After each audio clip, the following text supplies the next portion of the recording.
మీలో ఎంతమంది లిప్స్టిక్ వాడతారు? మేడంకి లిప్స్టిక్తో ప్రాబ్లం ఏంటి అసలు? లిప్స్టిక్కి పీసీఓడికి ఏదైనా సంబంధం ఉందా అని మన ఫాలోవర్లో ఒకరు అడిగారు. సో దాని మీద నేను కూడా రీసెర్చ్ చేశాను. అసలు ఏదైనా ఉందా, ఏమైనా స్టడీస్ ఉన్నాయా అని చెప్పి. సో మనం వాడే ఈ లిప్స్టిక్స్లో కొన్ని పదార్థాలు ఉంటాయి. ఇక్కడ నేను చూపిస్తున్నాను మీకు స్క్రీన్ మీద.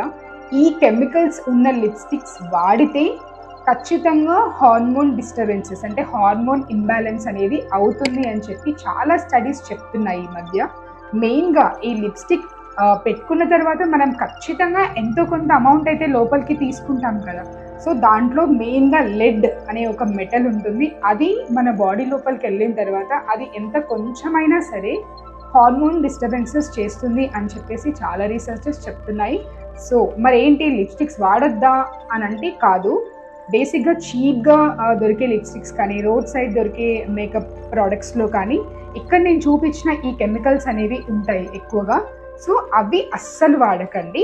బెటర్ మంచి బ్రాండ్స్ని చూస్ చేసుకోండి. లైక్ మనం ఏం చూస్ చేసుకుంటున్నా కూడా ఇక్కడ చూపించిన కెమికల్స్ లేని లిప్స్టిక్స్ అయితే యూస్ చేయండి. పీసీఓడి అనగానే ప్రతిదీ పెద్ద పెద్ద ట్యాబ్లెట్స్, లైఫ్ స్టైల్ ఇంకేదో చేంజ్ చేసుకోవడం కాదు. ఇలాంటి చిన్న చిన్న చేంజెస్ కూడా లైఫ్లో ఖచ్చితంగా చేసుకోవాలి. ఎక్కడో దగ్గర నుంచి అయితే ఖచ్చితంగా స్టార్ట్ చేయాలి. So why not this? Thank you.